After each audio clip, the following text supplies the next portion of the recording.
Thank you for joining the May 9th, 2019 Volta call. We have a few topics on our agenda for today, and I do want to remind everyone we record these and post them to YouTube, so keep that in mind during the discussions and presentations that we have today.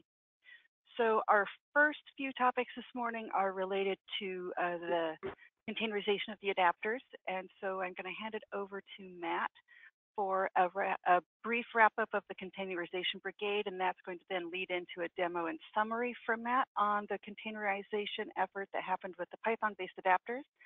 After that, we'll hand it over to Amit for a brief status update on the golang-based openolt adapter, and then follow into the remaining agenda items after that.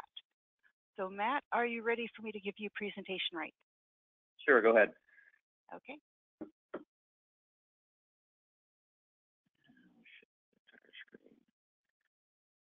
Okay. All right, can everybody see?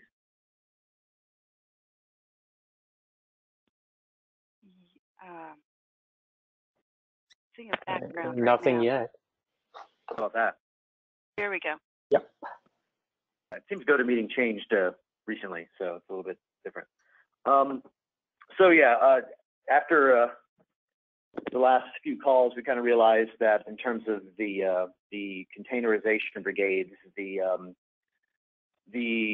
work from a larger picture point of view was more or less done. We are interacting with the core the way we need to, and the containerization part of it is more or less done. It's really now just a matter of working through individual issues as they come up. So I figured it was probably time to kind of maybe wrap things up a little bit in terms of the brigade calls themselves and the overall effort, and kind of go through some of the status real quick. So when we started, if you may remember, there was also the notion of, by the way, let's go ahead and break everything out into multiple repos so that we can version things, track things, have libraries, and kind of a more predictable release setup. So that was kind of rolled into this as well. This is a matter of building images. So the first big task, and honestly the one that took continues and originally took a lot more work, was breaking everything apart and then having all of the interdependencies sorted out, either with dep for Golang or pip for Python, and then having the build set up so that the different projects can include the various libraries in either requirements txt or with dep ensure, dep check. So the good thing is early on we were able to get that sorted out, and with the help of Zach and a lot of other folks who know a lot more about the build process from other projects, were able to kind of get us going. So we do now have our separate repos and version builds, and pip and dep libraries for the various repos. Makes it easier for versioning the components separately from the Golang core from the various adapters. The obvious one as well is it runs containerized. So that one was one that came along pretty quick, but that also really meant making it work with the new core, which took more time. That's really just gets into the third one, which is, we now have a pretty good feedback loop with changes to the 2.x core, real adapters running on real hardware in different situations.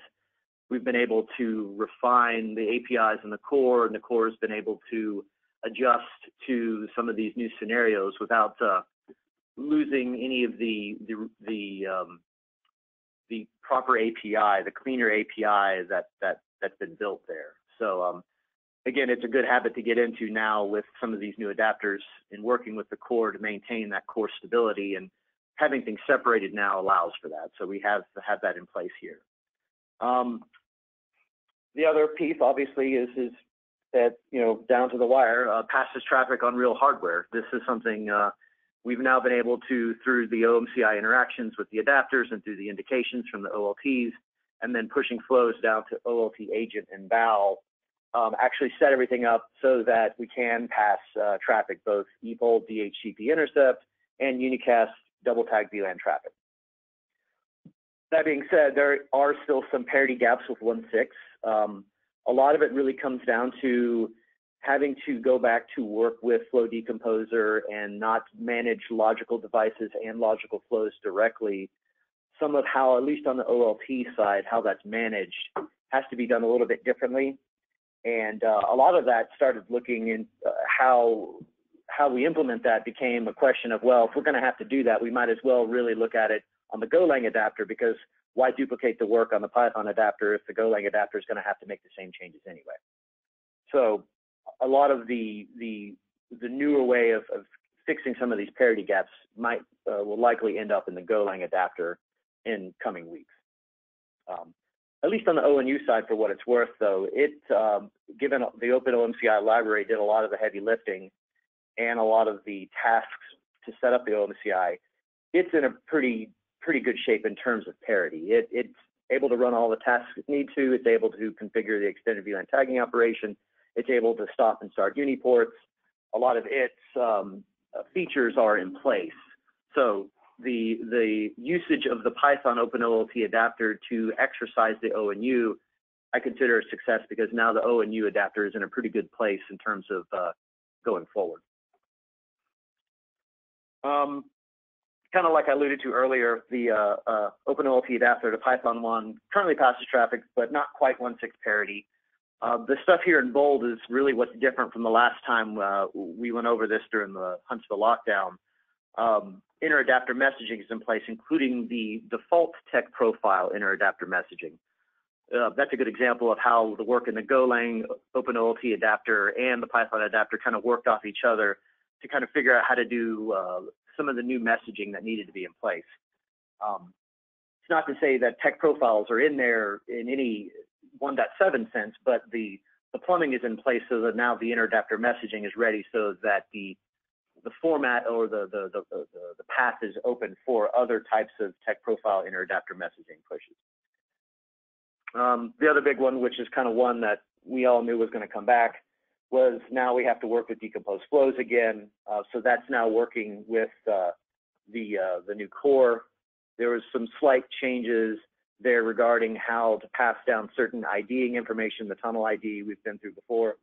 But that now works and is able to push flows into BAL. BAL is able to do what it usually does in terms of flow management and flow setup.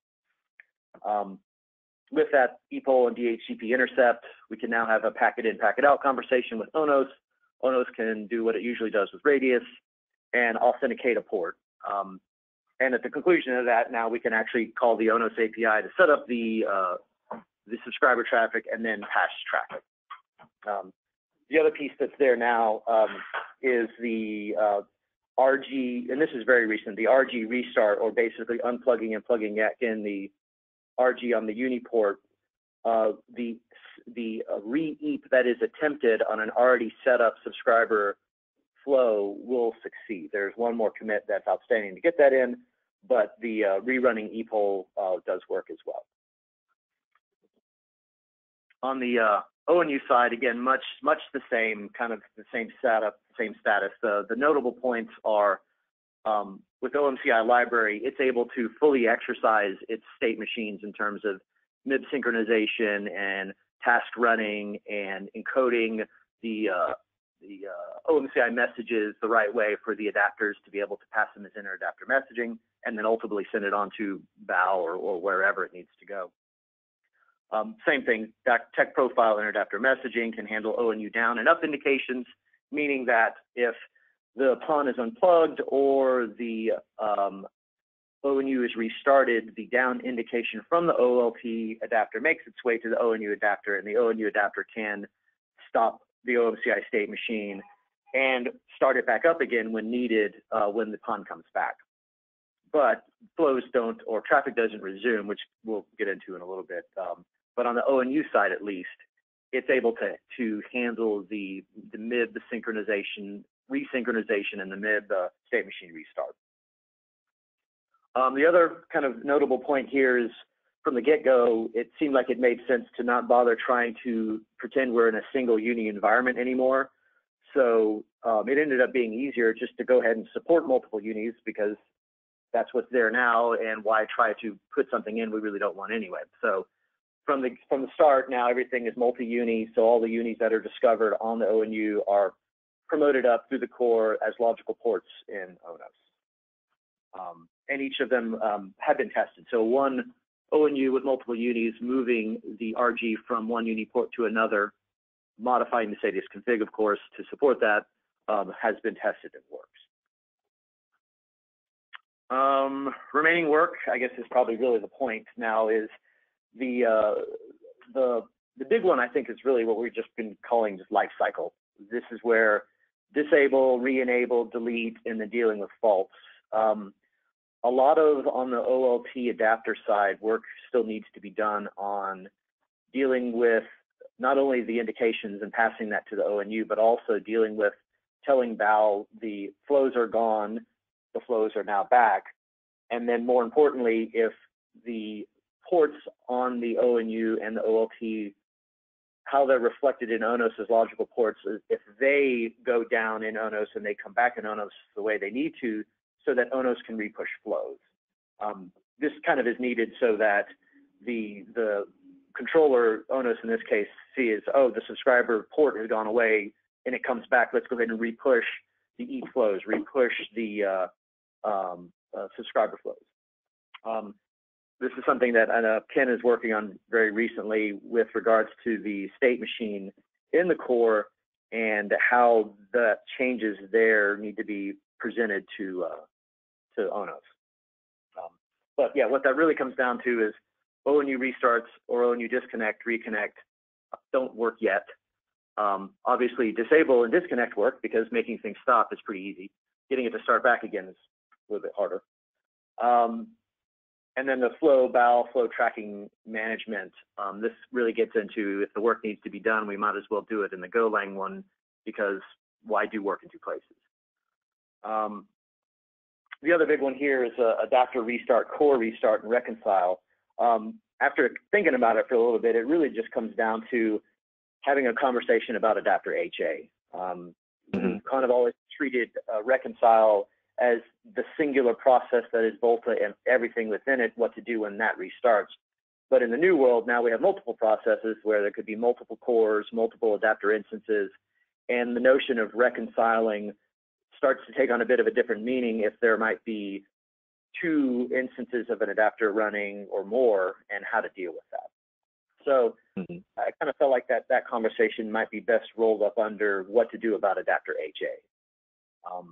Practically speaking, what that means is if you restart the adapter process or the core process, the behaviors in terms of resuming provisioning and resuming passing traffic at this state are probably undefined, which is another way of saying it doesn't work.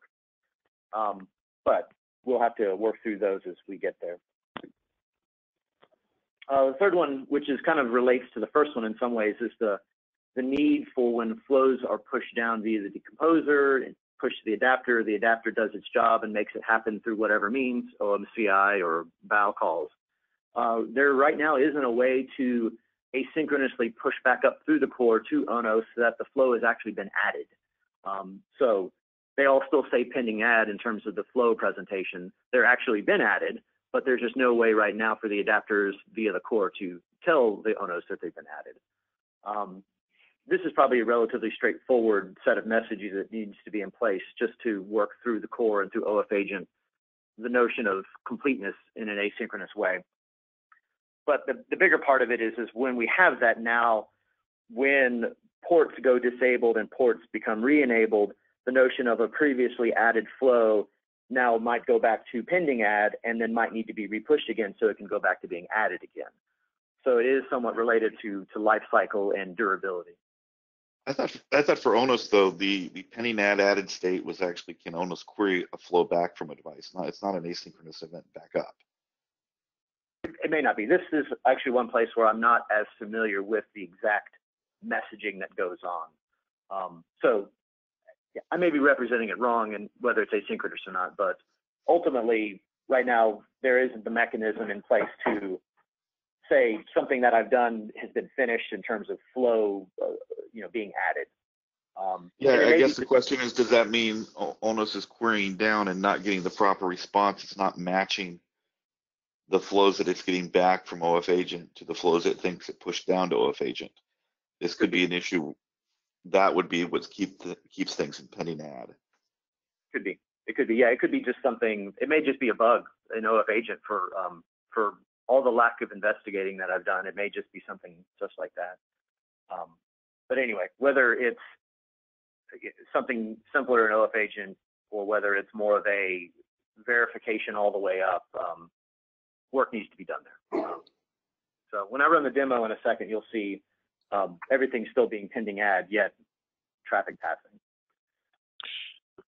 And Matt, one question is, which version of OF agent you have observed this behavior, right? So I do believe the OF agent was a little bit different and modified because of the introduction of the technology profile. Is that correct? So that OF agent hasn't been introduced here at all. So OF agent, CLI, the adapters, and for the most part, the core itself are a reflection of the world as they were in 1.6. So the OF agent in this world is the modified version needed to work with the new core, but it has nothing of anything to do with any 1.7 tech profile work. Okay. And Matt, you don't see this issue.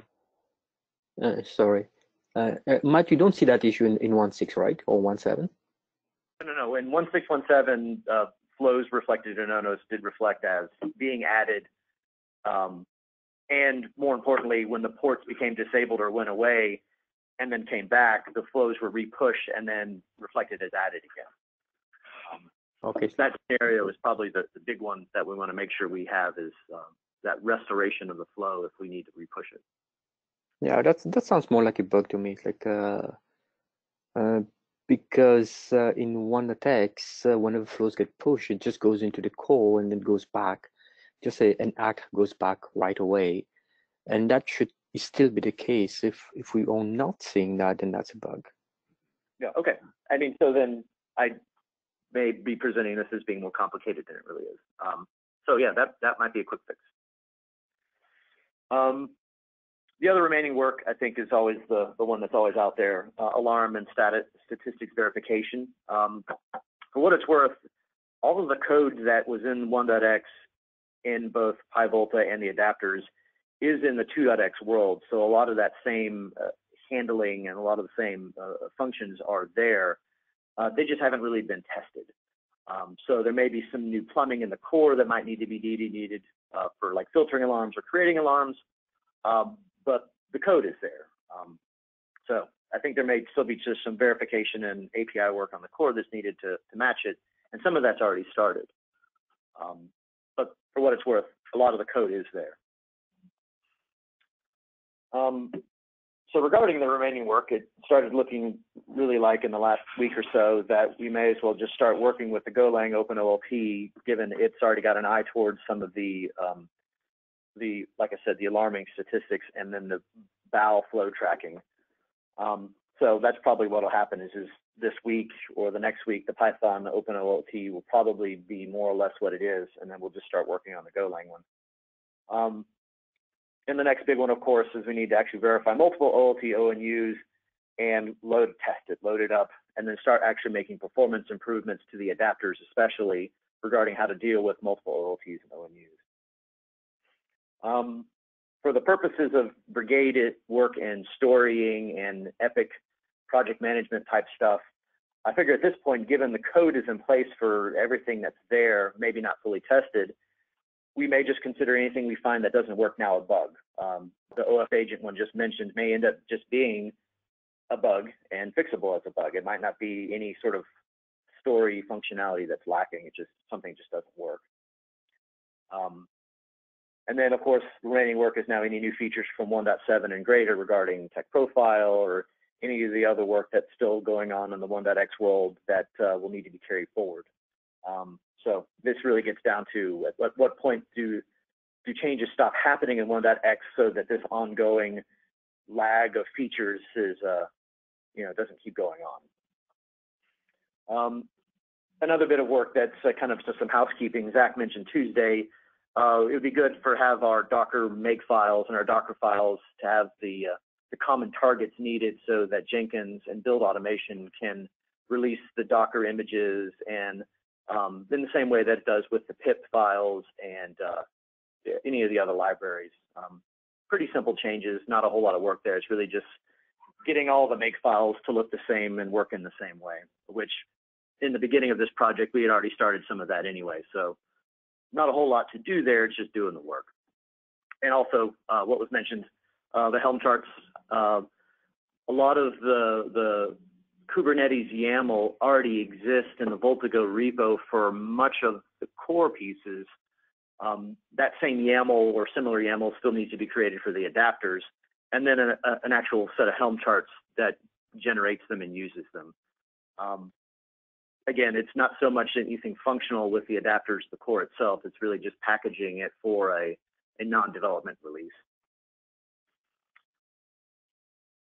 And with that, I'll go ahead and run through a demo real quick. The demo will be with hardware, the Edge Core OLT we typically use, and a Broadcom Dev Kit ONU. Though it has been tested with an Alpha ONU and maybe one of the Nokia ones as well. But in any case, we'll use the Broadcom Dev Kit on this demo. Per the usual with my demos, my set of tabs across the top, the first one being the Edge Core itself, the second and third being where I'll run the CLI for the core and the ONOS. The rest of these are really just the build environments for VoltaGo, the adapter, OLT, ONU, and then the last couple of tabs here is really the ONU itself. Yeah, so I'll run through this again and you can see the setup. But I will go ahead and start Val, get him running. So starting Val and then starting the agent, that takes a minute to set up. You'll see that there are no containers running yet, but I'll go ahead and start up from a Docker Compose YAML file that will start the components needed to start the core, start ONOS, start the adapters. This will take a second to get going. And in the meantime, while that's starting up, I'll real quick show the config that we fed into ONOS for setting this up. The interesting pieces here, the device ID for the OLT now matches what the 1.6 world did, which is more or less encoding the IP address as the DPID. Code is in place to accept a MAC address from the hardware and use that instead, but currently this is just generated if nothing else. But the bigger pieces are, here you'll see the status entries, and more specifically, this entry for my ONU-1 being the first UniPort on that ONU. This was a format that was decided, I think, in 1.5.1.6, which can obviously change. It's up to the ONU, which really says you can repeat this for as many ports as are on the ONU, serial number dash port number 1, 2, 3, 4, 5, up to however many. And then the various VLAN tagging and NAS port IDs needed for radius authentication. So while that was happening, hopefully now I can log in to the CLI. So devices, there's nothing there. Let's see if this guy started, and he has. So you'll see the discovery indications have started. We'll go ahead and TH.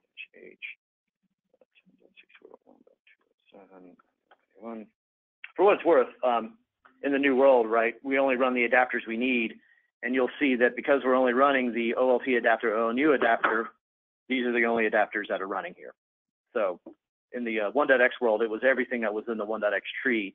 In the new world now, you have some flexibility in terms of running only the adapters you really need, just by virtue of starting that container. All right, while that was happening, we'll go ahead and real quick on devices. You'll see it's pre-provisioned. Go ahead and run enable. This starts up the connection to the agent and Val. Real quick, we'll go into the Val world, and you'll see it's actually setting up the ONU ID and the ALEC ID needed for management of OMCI. While that's going on, we can run devices, and the output is much friendlier than what you may have seen in the past, but similar to the 1.x world, where you'll see now the reason code for the ONU and what it's going through, in addition to the states of the devices, both OLT and ONU. Oh, and you'll see it went ahead and pushed the default tech profile. And it also pushed down the ONU config, and I'm going to have to do the bridge command on the ONU to make it pass traffic. While it's done that, we can go ahead and look at the logical device ports. You'll see the NNI and then the 5 unis that happen to exist on that ONU and their OFP port name. We can go over to ONOS. Yes. Same deal over here. There's my device ID, there's my unis, there's my NNI. And hopefully, while we were stalling, it authenticated. How about that? So yeah, we had a good conversation with Radius. We can go over here in BAL, and you can actually see BAL doing the packet in, packet out. Nothing's changed here yet because we actually haven't pushed any configuration or any subscriber flows yet. So here I can do Volt subscribers. These are what's available to me. Volt program subscribers, nothing's been set up yet. Volt add subscriber, DPID, and then Uniport 16, which is the one I want to set up. Now you'll see here are the pile of flows. They all say pending add. The reality is that some of these were successfully added, EPOL being the notable ones, and then the traffic passing unicast flows being the other ones. But some actually legitimately have not. There are a couple of flows, the LLDP ones, one, and then any of the NNI capture-only flows haven't actually been added yet. So again, another reason for this reflecting reality is you kind of want to know whether things actually work. But for what it's worth, they are pushed. If I go to my devices here, I'll see now everyone's favorite status, OMCI's flow is pushed. And in the meantime, there was some packet in and out on BAL for the DHCP. So if I go into ONOS, if I do DHCP to relay allocations, you'll see that it did actually pick up at least the half of the conversation it needed to know that DHCP happened. At this point now, VLAN, there's all of my unis, but the one that I'm most interested in is this one, and he's got his subscriber VLAN 22. And now from an RG, so my last tab over here is just a PC hanging off the end of the RG. Its default route being the RG, I should be able to hopefully ping my way to the internet, traffic passing. So if I go into the OLT device, ports, flows, you'll see the decomposed flows. Some of you may have seen some recent conversations around some of the, let's say, legacy VLAN 4000 flows that caused some confusion. So we're still sorting through that in terms of what to do with those. Another piece here is for the controller flows. And again, this is a legacy behavior. The port ID of the uni was embedded in the VLAN ID field for the same purposes that we now use the tunnel ID. So now that we have the tunnel ID, it seems like we may as well not even bother trying to hide port IDs in VLAN ID for controller-bound flows anymore, because we actually have a proper place to put it. Something else to work through. But other than that, that's about it. Any questions? Maybe I missed something, and just curiosity. You know, this one has 5 uni ports, right? So where did you define which uni port will have the data path? So in the ONOS config, right? So if we go back over here, we'll see uni 16, 17, 18, 19, 20. If I go to the logical device, carries that forward, you'll see here that they're also have given their, let's say, OpenFlow friendly name, BRCM serial number 1 through 5. That name right here is decided by the adapter, so it can be whatever you need it to be. But the linkage that it needs to kind of map to subscriber reality is done in the status config in ONOS. And this is where we map that particular one to the particular C and S VLAN that it will need, and also any accessory radius configuration needed to authenticate it. I could, in this array, put in BRCM, 2, 3, 4, 5, 6, 7, each with their own C and S VLAN combination, and then any one of them or all of them would work. It's really just now a question of which one's been provisioned, which one are available to be provisioned, and which ones are set up in SADIS. Is that one the 10 gig port or 1 gig? It is the 1 gig. The 10 gig one is a copper one, and I didn't have a 10 gig copper NIC lying around. Okay.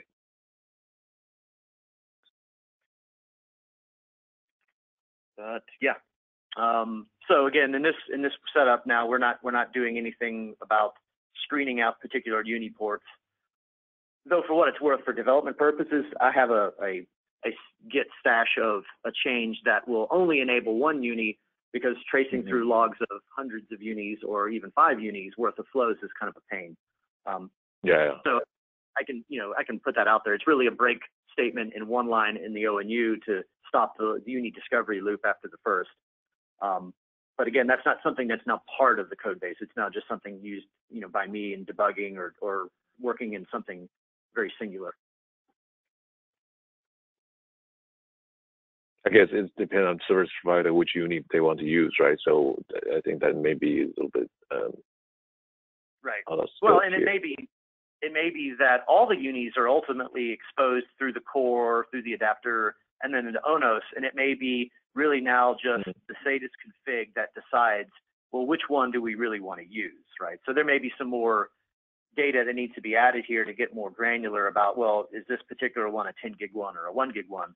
But we don't leave it up to the adapters or even the core to arbitrarily screen things out. We just say, get it all up northbound and then let some other deciding process, XOS even or whatever, decide what to do without a provisioning.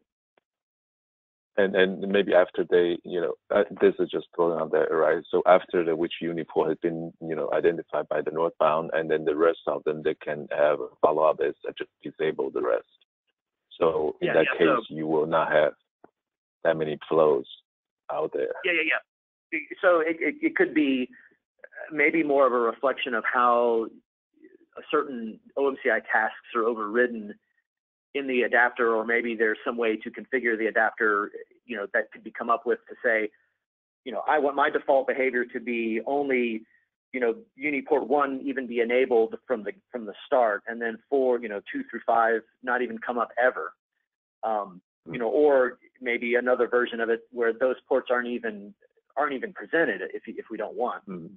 But again, I kind of think it makes sense to just say keep as much screening and as much hiding out of this as possible, and maybe just make the reflection of your reality be the tasks you set up for your adapter. Just disable only the ports, or enable only the ports you want to enable.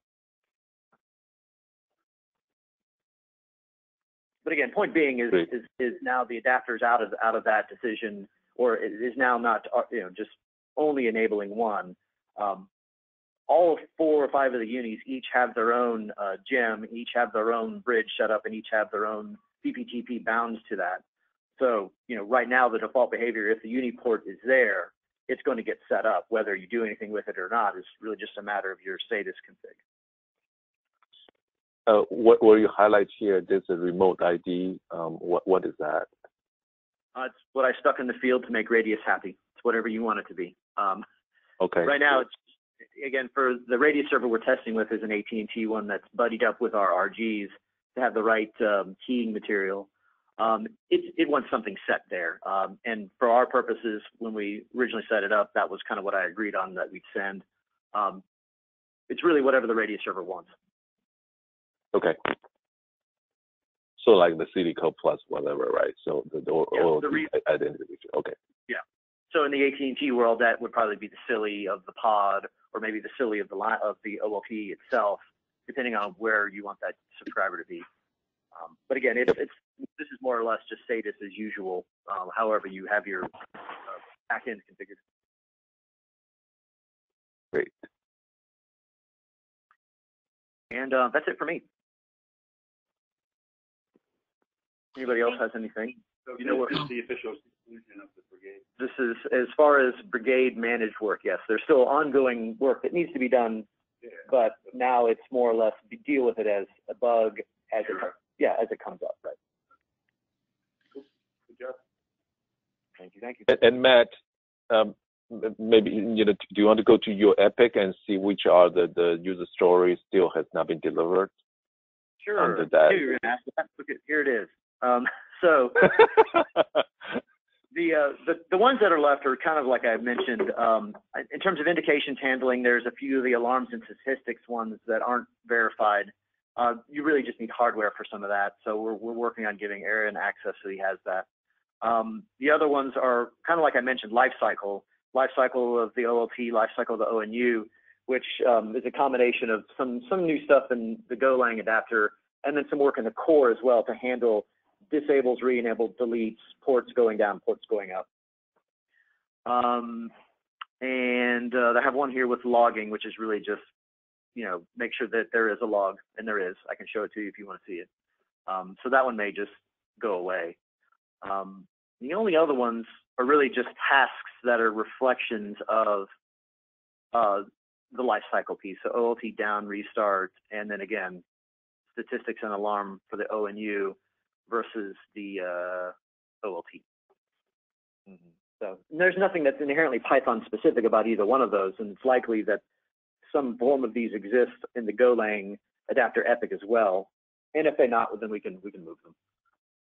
Over. Okay, great. Thank you. Julie? All right. If I can ask a question. Yeah. Yeah. In with the current demo state, so if I say have a Nokia or something, so I should be able to run the adapters, the containers respect to that, and I should be pre-provisioned and get it working, right? So with different adapters, so if it's a different adapter, like if it's not the OpenONU or the OpenOLT adapter, obviously a fair amount of work is going to need to be done to that adapter to get it to work in the new 2.x world. So that's kind of what the brigade process is really about, was fleshing that out. So those adapters are now probably good examples of some of the things that need to be done. Regarding specific ONU hardware, the OpenONU has been tested with the Broadcom dev kit hardware and the alpha, and I may have tested it with the Nokia ONU as well. I just can't remember. But again, it's really just a matter of the basic set of tasks that the OpenONU runs are more aligned towards, enabling Uni ports, making sure EAP passes, and then making sure unicast flows work. Yeah, but once the support is there, it's just even the adapters are like plug and play. You just run the adapter if you have a new device, assuming the support is already there. Yeah, so the adapter being, if it's the OpenU adapter, it would be right now, the one adapter manages all the traffic for as many ONUs of that type that there are. So with one OpenONU process, if a vendor ID comes along of, ALPH, that adapter process is going to handle it. If you don't want to use that particular adapter process and want to use another one, then it will come up with its set of vendor IDs that it manages, and then that adapter process will manage it, up to including if maybe you want to have multiple instances of that adapter. Okay. Yeah, thank you. Sure. Any other questions for Matt?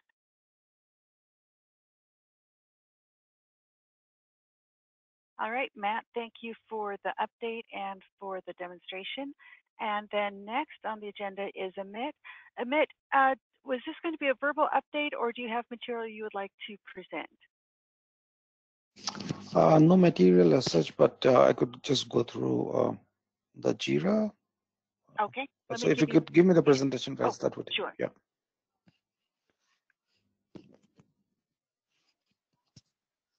All right, you should have presentation rates now. And we can see your screen. Yeah, thank you.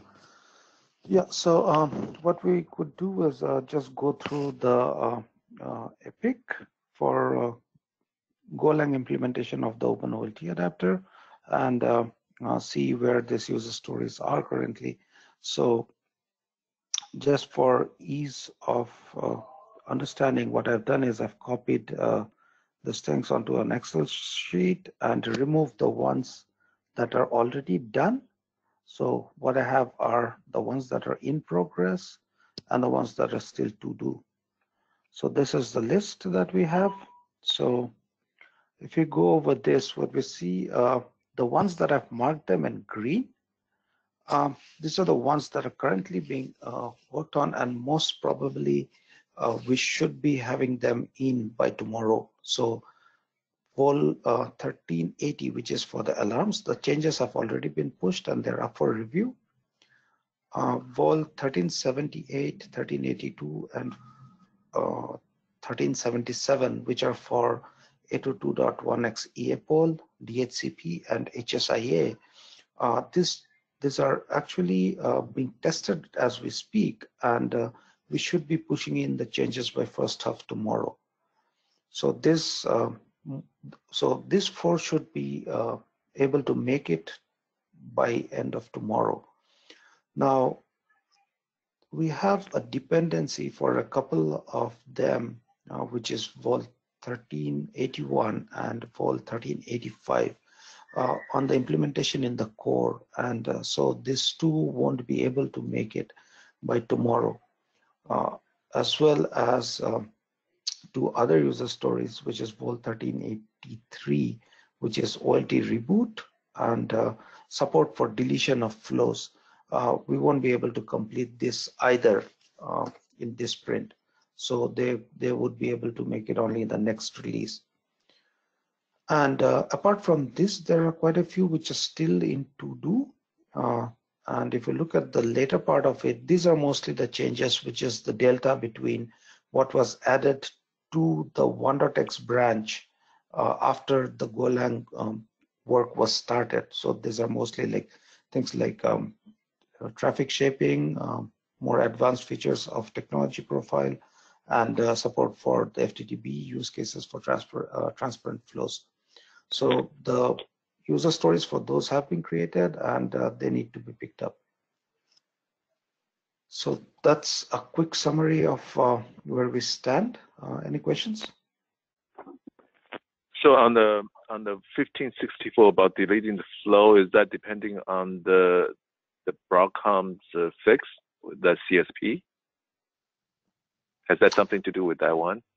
No, I think it's just a work in progress. It's we still have not been able to complete the coding needed for this. Okay. And then about the 1380, the alarm for edge core OLT. Yeah. Which alarms we're talking about? So these are the same basic alarms that were supported in the 1.x branch. So we would be supporting the loss of signal, loss of PON, and the dying gas. So it's the same set. We are not changing or adding any new alarms for the moment. Okay. And so and then the 1381 is that depends on the PM manager implementation in the core. Yes. So and then PM manager is there a Epic or Jira story linked to what? Okay, so whose responsibility is that? Is that something Redis is building, the PM manager, or the community need to be building them? Yeah, I think Ken is already working on those, the changes in the core, both for the dependencies that we have, both for 1381 and 1385. Okay. You think Ken, right? Yeah. Yeah, I'm working on those, but I don't think I'll get those for tomorrow. No. Okay. Okay, great.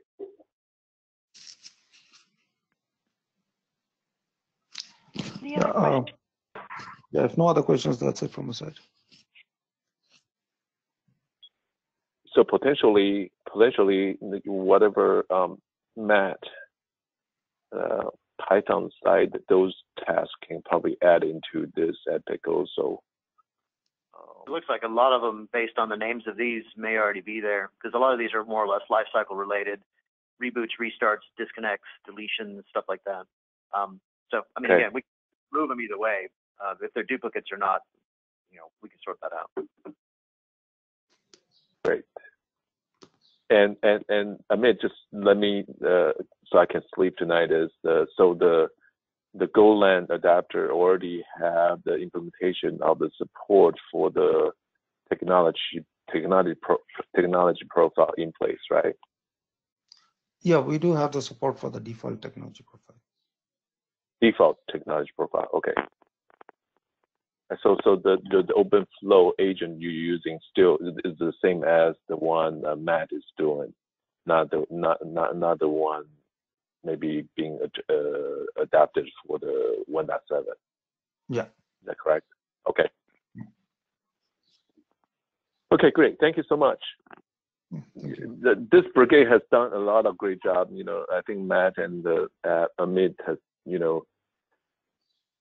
shown a lot of good leadership, and then planning on these ones. So I think this is, I would treat this as a very successful brigade by the collaboration of multiple companies. I think this is wonderful.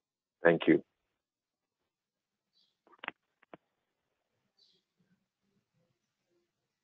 Any other questions for Amit?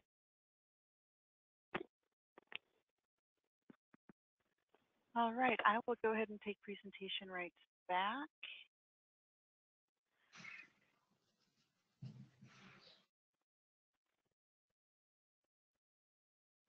Okay, so Matt, Amit, thank you both for the material today and for all the work on the brigade. And actually, why don't I jump down for a little bit just to confirm. So my understanding is that we can go ahead and cancel the remaining, I think we had just another week or so of brigade meetings on the cord calendar for the adapter containerization effort. I can go ahead and cancel those, is that correct? Starting with Mondays? Yes. Yeah, at this point, we'll manage it just like any other, Jira task or bug. That's a yes for me, at least. I don't know if anyone else wants to meet. It's up to them, but I won't be going. I was going to check with it as well. Of course, you will go in, but you don't have to lead, do all the talking all the time. Exactly. Okay. So I will go ahead and update the calendar then. And while we're on this topic, let me go ahead and jump down to what I had as the last item on the agenda today. So since we are ending the recurring meetings for the Adapter Containerization Brigade, we had taken the first 30 minutes of the usual time slot for this Volta call to allow time for the Adapter Containerization Brigade. And since we're wrapping that up, we no longer need that 30 minutes at the start. So that brings us to a couple topics. One is, the first question is if 60 minutes is sufficient for our Thursday calls at this point. We'd extended them to 90 to allow us time when we needed it. But at this point, are we comfortable with going back to 60 minutes, or do we need to go back to a 90-minute schedule on the calendar? Any thoughts from the group?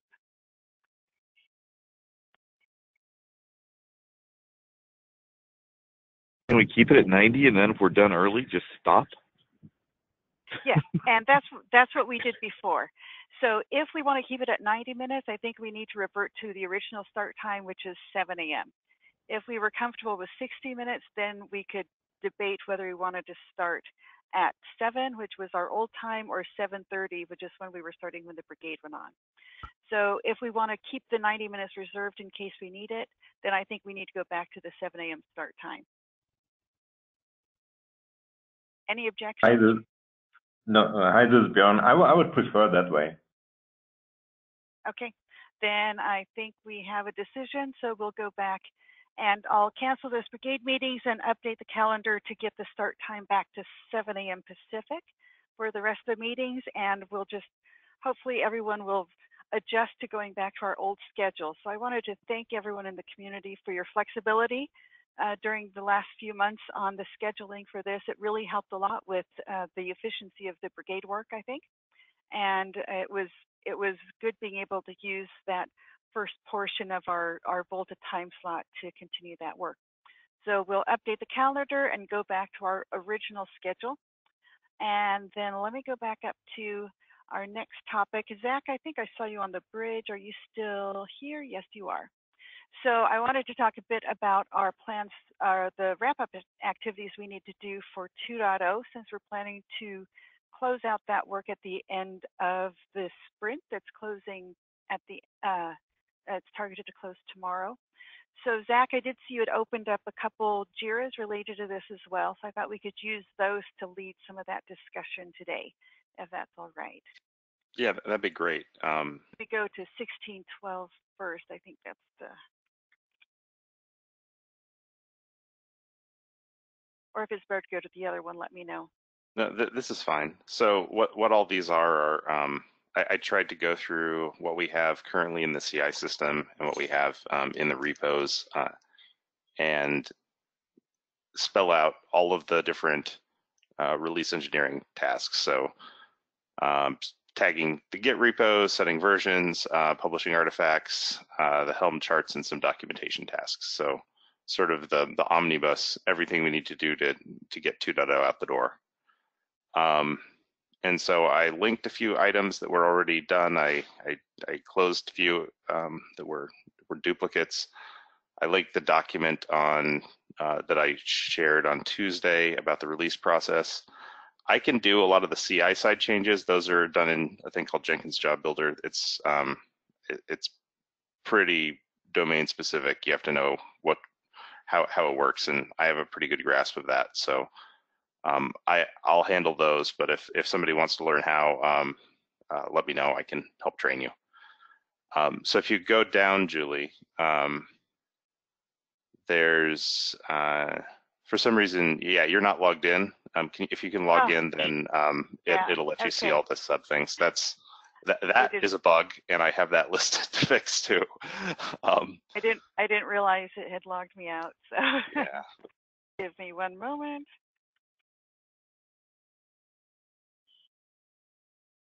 I thought I'd seen other things there yesterday, so there we go. Now we've got the list of epics visible. Oh, and okay. I paused my screen sharing. Sorry about that. Now you should be able to see the epics. So a lot of these are things that I pulled out of, like for example, 1610. I think David made that's updating the version API to return information. That might also be limited by the Golang version. There's another ticket over in Siva that I'm working on to update Go from 1.10 to 1.12. I would be interested if the community has any issues with making that jump, because it does. There are some changes between the different Golang versions, but there were some features that we wanted to use that were 1.12 specific. The next one. So sorry, since we had Ken on this call, so Ken, would that be an issue? Sorry, I didn't follow that. Which one are you talking about? So going from Golang 1.10 to 1.12, that's at least on the CI systems. It should not be a problem for the core, because the core doesn't care. But I know the affinity router, there was certain dependencies on the Golang, but I think going forward it should not be a problem. It needs to be tried out though. So Zach, do you want to have that go up this week, or when we start with the 2.1, we can use a higher version? I'd kind of like to make the jump before the release, just because the way that this is deployed, or the way that this is on the CI system, we can't have multiple Golang instances installed, but it makes testing complicated. And you end up having to run jobs multiple times with multiple versions, which we already do with the Python stuff, with Python 2 and Python 3, but that's probably a bigger delta than the Golang delta. I would prefer to do it sooner rather than later, and then deal with all any of the breakage, which knowing Golang's backwards compatibility, matrix, it's probably not going to be an issue. So potentially, I think Ken and Amit, I think you two has the Go using the Golang, right? So is there something you can provide a thumbs up by the end of this week? I can provide thumbs up for the core for affinity router. We'll change it and figure out. But I'm not so sure whether we can give you thumb ups tomorrow for that, because we have other issues we're working on. I wouldn't try anything creative between now and tomorrow. Just for a good release manager, I want to kind of keep it where we are. And again, we can always go with 2.1 and make it so the next week or the week later. But from a management point of view, we want to kind of keep things more or less where they are now. Okay, and Zach, for the CI, right? I don't have what's the timeline to get the 2.0 into the CI? I don't think you have started yet, right? No. So there are some other. If we go through the other epics or the other issues in this epic, there's that goes over those. Okay. So just to be totally clear, this isn't like the version of Go in the containers that is used, that is built when you build the code in the containers. You can use whatever Go version you want in your container builds. This is just when the tests run outside of a container. This is the version of Go that is used, which I think is probably less problematic than that specific choice. Those are only. So those are only when you're running the test. Right. This is just for test runs. Okay. Yeah, it should not be a problem. Okay. I'll I mean, eventually we want to use what we're using in the test as well as what we're using in the runtime should be the same version of Go. I'm kind of with Zach on this, knowing their compatibility matrix. I don't think it's going to be an issue, but this is just going to be running tests for check-in and stuff like that and builds. So initially, I don't see how it's going to impact the 2.0 stuff. Right. I agree. I don't want to rush going through everyone and picking up the new Alpine, 1.12, and then, all new, set of incompatibilities appear, in the next 24 hours. Right. And I'm a big fan. Get that. Yeah, I'm a big fan of not changing things at the 11th hour. But I mean, I think next week, and this kind of gets back to the other stuff. We do want to have our make files generate the right targets with the right names, and at the same time, we could each go through all the Golang projects and bump up Alpine Golang to 1.12.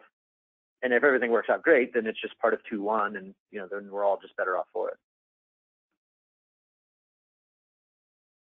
Okay. But I guess the build system that Jenkins will be upgraded to, whenever it's upgraded, that will be running Jenkins for both 2.0 and 2.1 and whatever else going forward, as I understand it. There's not a special Jenkins runner that's going to be used on the 2.0 branch going forward, right? So we're still going to have to deal with upgraded Go and 2.0. Fine with not doing it at the 11th hour, but it's not like we're going to freeze Go in Jenkins for the 2.0 branch. Is that right? Zach? Yeah, that's correct. We do have the ability to support multiple versions of Go, but right now none of the testing code supports switching versions. Yeah, I think for Jenkins purposes, it's fine. I mean, that is just what it is, and we can deal with that separately. But I just don't want to conflate, like you'd said, the testing environment versus what the containers are built and run with as part of a release. I think that's correct as well. Yeah. Okay, so I'm going to prepare some patches and that will increase the version of Go on Jenkins. And I'll get those probably in the next day or two. So if you start seeing test failures because of that, which I think is pretty highly unlikely, that might be one of the reasons. I can help debug as needed. Okay, so moving on, Julie, could you look at 1613? So I tried to spell out the different steps that would need to happen to for the Volta Go repo, which is basically make the Docker targets match the Jenkins job requirements, and then add a version file. And then I can handle the other side, which is the version tagging and the Docker building once those two things are done. A lot of the other things that you'll see that say configure release process for repo name look a lot like this, but I went through each of the repos and saw what needed to be done to get to the point of releasability. So could we go through those other ones, Julie? Quick question. So realize that with Volta Go, and then also with at least the OLT adapter, there's two levels of makefile. There's the makefile at the top level that builds the Go components, at least for the adapter, and then for Volta Go, the core, read-write only, read-only, so on and so forth. But then there's like the Python subdirectory that has its own makefile to build its own set of containers for OF agent, CLI, and then the Python adapter. Is there a way of dealing with that with this, or do we need to have one grand makefile at the top of the repo that does it all? So you can always have call make on a subdirectory. That's how I would probably solve that. It will pass variables through. For specific if you have a specific question, I can help you work out the make wizardry required to make it handle that properly. Okay, all right. So I mean that's fine. So then the parent makefile really just needs to call the child makefile and then make sure that all works. Okay, fair enough. And then there's the split between the build and the push. You probably wouldn't want to push any of your meta like parent makefiles that aren't actually going to be used. And also, it would be I would also need to know the names of all the containers that are built so that I can create the repos on Docker Hub. Okay, cool. Thank you. Okay. I think 1615 is creating the Helm charts for Volta. If you look at that, it describes some of the ideas behind that. What I'm thinking is we do that, and there's actually a currently MPD repo called Volta Helm charts. We could start from the 1.0 charts, update them to use the 2.0 components, create a chart for each of the adapters, and then a meta chart that's probably the chart that's named Volta that loads them all. And then I need to add tasks to validate that and combine those and put them on the charts.opencore.org. This might need to be split up into multiple tasks. I'm not sure who wants to take on this one. Actually, for all of these, I'm looking for people to help take on the actual top set of tasks that are not in sort of the Jenkins area.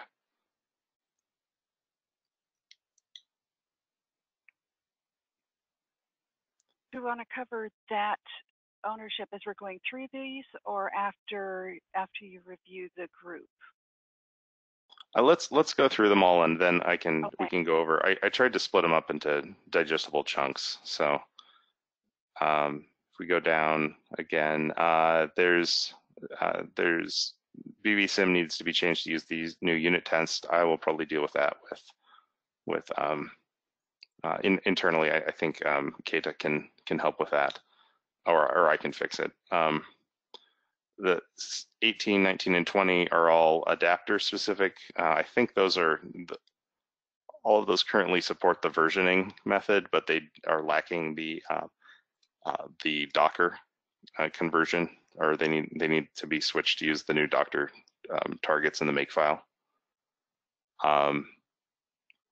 And then 21 is a documentation process. So I've had this long-standing, how do we document Volta? I am working on one option that's Sphinx-based that also can support rendering some Golang API docs. I want to get a little bit ahead on that and probably maybe present that on next Tuesday's call. and see if that'll get traction, or if other people have other options of for doing documentation. That would be I'd like to have input on that. So that sort of is all of what, from my opinion, what we need to do to get the release out and get everything tagged and built and whatnot. A lot of these are unassigned. If people want to take them on, let me know. I don't have as much experience with the actual components themselves or all the specific container names and that sort of thing. So it would be more helpful if somebody who is working directly on each of these projects would take on one of these tasks. Yeah, I think it's likely I'll probably take on the adapters ONU and OLT, but let's hold off on that complete as a commitment right now. I did start looking at it yesterday, so you can pencil me in now, and then we can sort it out later.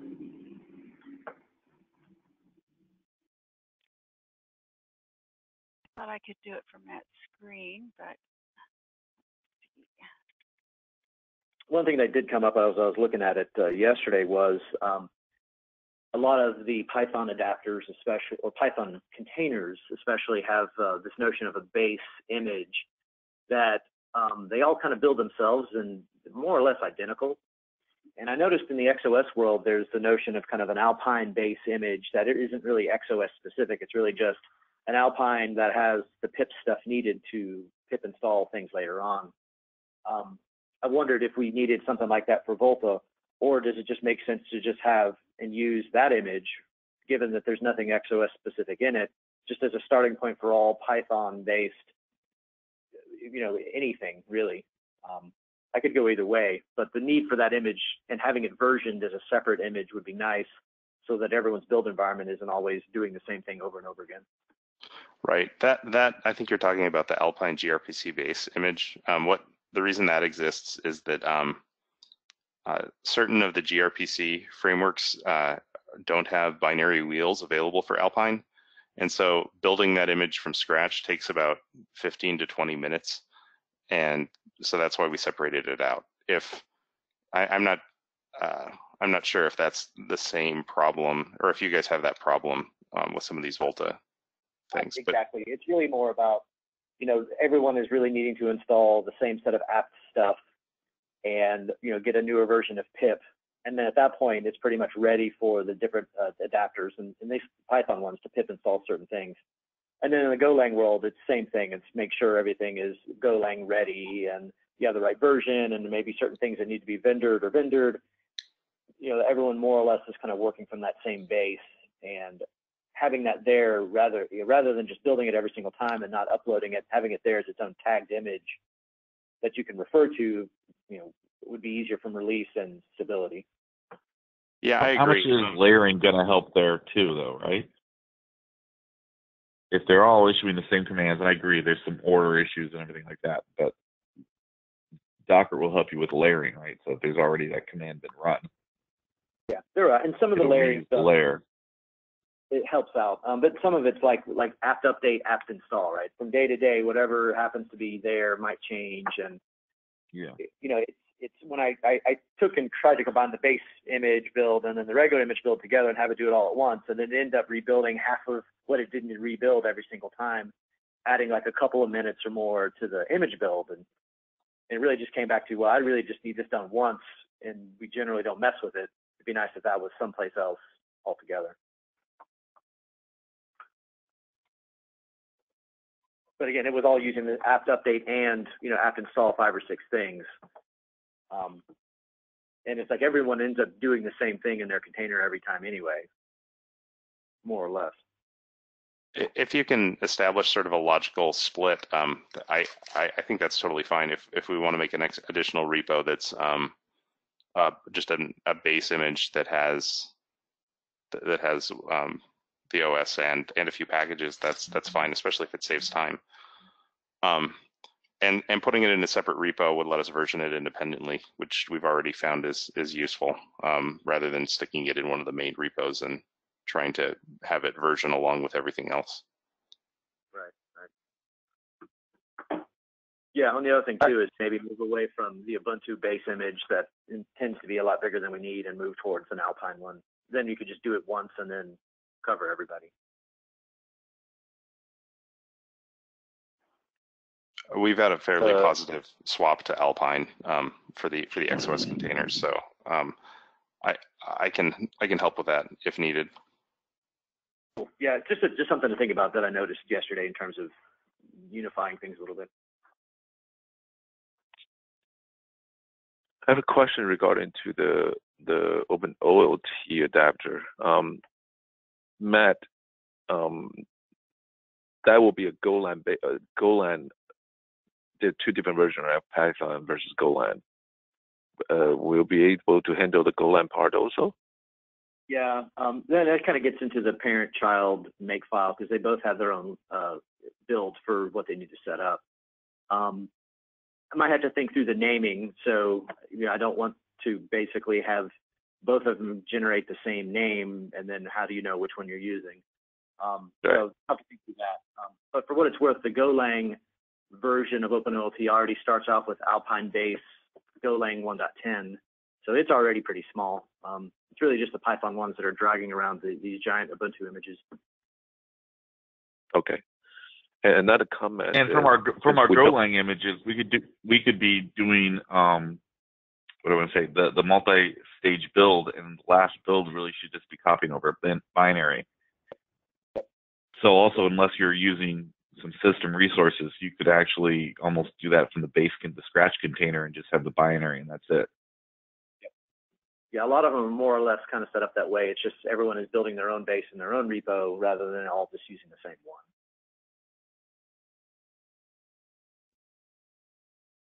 So anyway, yeah, just another aspect of this that may have not been called out explicitly, but I think probably a good time to deal with it. Right. And I would like to make another comment is about the ATRAN part. Since the progress of ATRAN containerization is unknown to the community at this point. And I guess containerization is, we can always add and remove adapter, right? So I would suggest not to include that in this epic. So when they are ready, they can submit that into the overall the framework. But right now, I don't know. I don't think we have enough information and see whether they will be ready as a part of the epic. Any objection? I'm talking about the 1620. Yeah, that seems reasonable, but I just put it in here because it seems like it's release related. It doesn't. To my eye, I'd rather have it grouped logically and then not get done than stand on its own. Okay. Yeah, I guess the documentation probably will take a long time before the ATRAN gets submitted their adapter. Okay, so but at least in the initial build, the release, the ATRAN adapter, I think will not be there. I don't believe it will be. Okay, and then that goes to the micro semi adapter also, right? So the PMC ones, the Telefonica is using too. I don't think I called that one out because a repo didn't exist for it. Yeah. Okay. But if different vendors come along and are ready to move, then the request may come in for their own repo, or not, right? Again, something that everyone can now manage in their own space however they like. It's just OpenONU, openolt happen to be the reference guinea pigs for this effort. So calling them out, certainly, but anyone else, it's really just a question of their time, schedule, and willingness.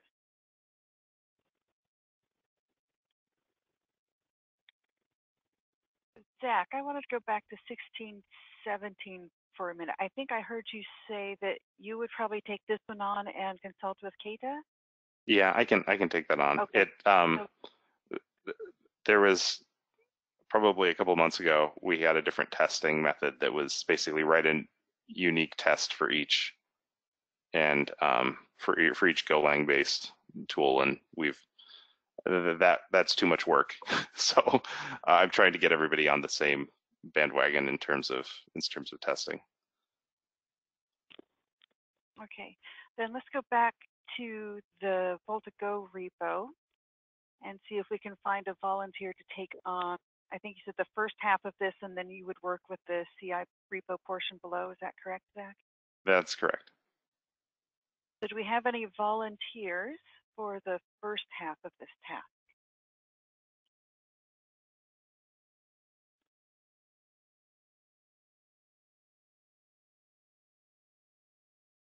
I am not hearing any volunteers. We may have to work this offline to see if we can, yes. Yeah, when is this due? Well, to actually make a 2.0 release, at least the versioning at least has to get done. Switching over the Docker build, then that would be dependent on getting actually the container images out. That's the Docker side of this. I mean, even with the versioning stuff, it's beyond a versioning file. You then want to be able to have the different binaries report that version as well. So there's potentially some other subtasks around just the versioning here. And those are the sort of code invasive things that that I was talking about, that are sort of specific to the implementation of what's going on in each repo, and that I didn't feel like I wanted to jump into because I don't know the code base as well as the actual developers. Yep. Just the act of creating the version file itself and then having the repo and then Jenkins act on it appropriately is pretty straightforward, and it's pretty quick, right? Probably more about changing people's behaviors than anything else.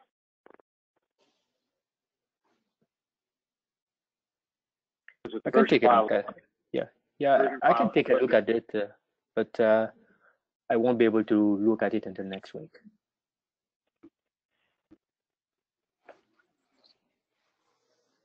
Okay. I mean, if it's just the act of checking in the version file and then changing to the repo itself to not automatically rebase, Zach, would that be the kind of minimum needed to have the version file actually do something? Yes, that is, and that can be done very quickly. I mean that part I'm okay with doing. I can do that. It's really the bigger question is, well, changing the Jenkins sides, and then everyone now on the Volta Go repo has to be used to the concept of no more automatic rebasing. You have to rebase yourself explicitly. So behavior change is really the big one.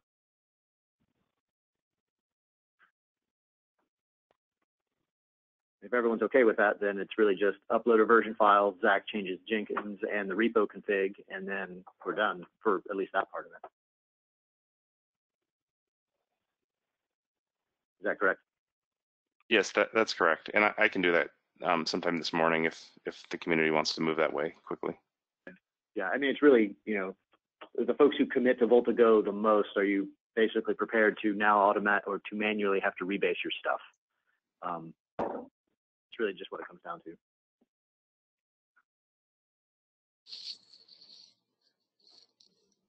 It is a bit of a pain, but it's worth it.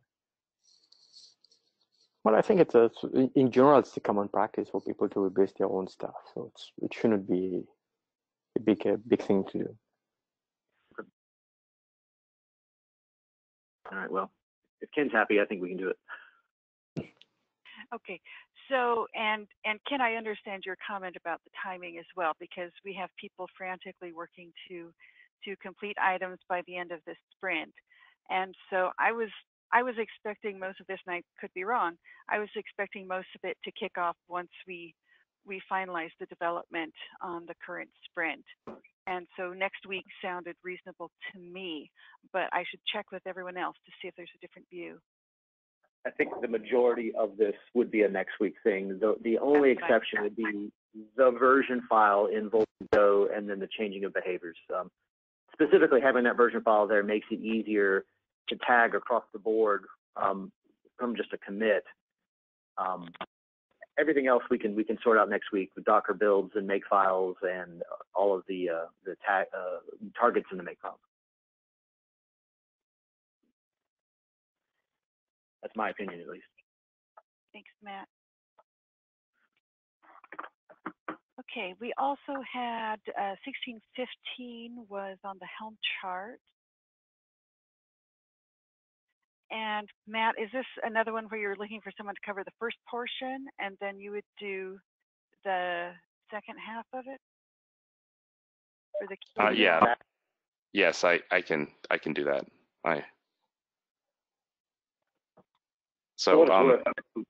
In Volta Go, there are already some Kubernetes YAML there for a lot of the core components.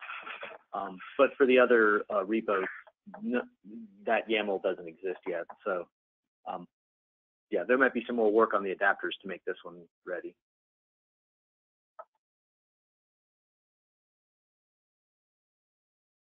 So is this one at a point where we can find a volunteer, or does some other work need to happen first?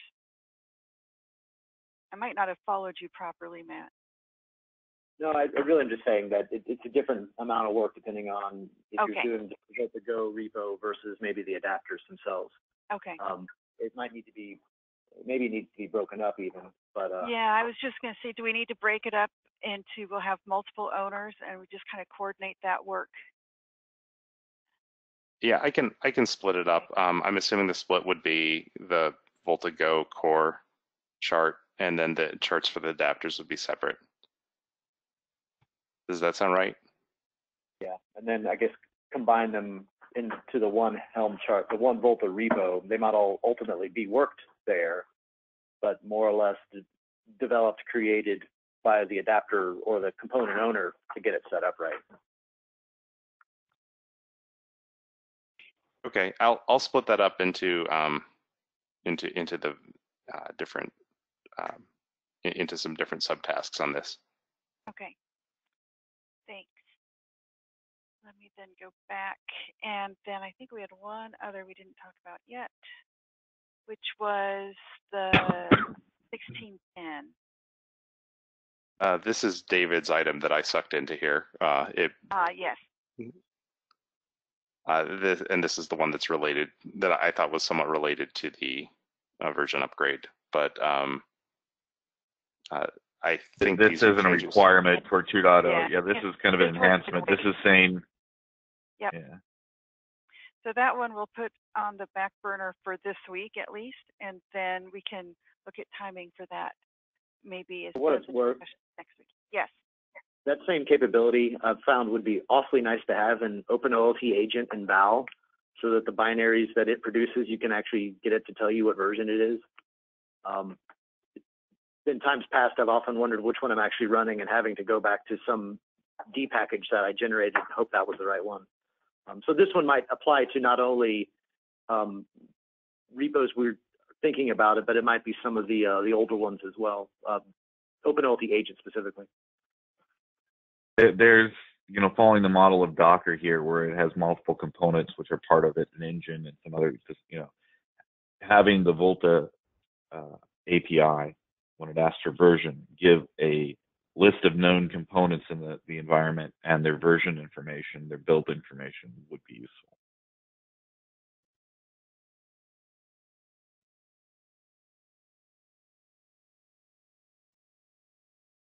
Thanks. Then, Zach, I think on the documentation, I heard that you would like a little time on Tuesday's call to go over some ideas for a Sphinx-based. Yeah, that's what I'm thinking. Okay. I'm in the process of working that over. Basically, we were thinking of going to using Gitbook, but Gitbook has pivoted as a company, and so they're no longer actively supporting their open source toolchain like they were before. So looking at the other options, we were trying to find something that was open source, was a static generator, had some local search capability, and could do API documentation. And some of the read the docs folks have used Sphinx successfully with both Python and Go, so it seemed like it was a good fit. So that's the route that I was going down. If there are other opinions on that, or other people who have tried other documentation things that work across these, or it might end up being that we just have one thing for normal docs and one for API docs that's like that's GoDoc generated or something like that. So yeah, I can talk about that on Tuesday. Okay, thank you. And we have about 3 minutes left, so I am going to very quickly go over to the planning slide. So I think at this point we don't have much that would be reflected as changes on the planning slides. Hopefully we can get some of that filled in a little more next week. We have a number of teams that are, I think, well formed, a number of brigades that are kicking off. And I think that the alarms and PM work, likely some of this, hopefully we could get the team technical lead identified for the Volta side out of the brigade work, but we'll follow up on that later. For the items that we do have that are we have team leads assigned, then next week we're planning to start the work on 2.1. I do have a placeholder in Jira for the first sprint of Volta 2.1, so that is available for you to map stories into. So I do have, and this was in here on our last discussion as well, that the continuation of the tech profile work, porting that work into the 2.x, and then also the continued work on finalizing the openolt adapter in Go.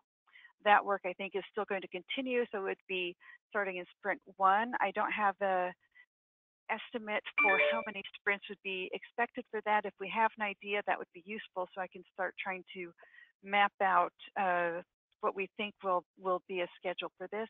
I believe we had at some point indicated that we expected the tech profile work to happen first before the multiple TCONT work kicked off. I don't know if that's still a valid assumption. So if there's a dependency there, then if I know how long we think we need for this first item, then we can put an estimated start sprint for the TCONT work. The multicast for the 2.x branch of it, I don't think we have a schedule lined up. The brigade is working on 1.7, so we'll have to address this later. And we've got some of the other items as well, and I am out of time. So back to the technical leads and all the developers as well. If you have items that you want to bring into to propose for the work in 2.1 sprint 1, it is available in Jira for you to map those stories over, so then we can review them next week as we're starting to work on 2.1. And with that, since I'm out of time, let me just circle back, see if there are any questions from the group from today's meeting before we drop the bridge.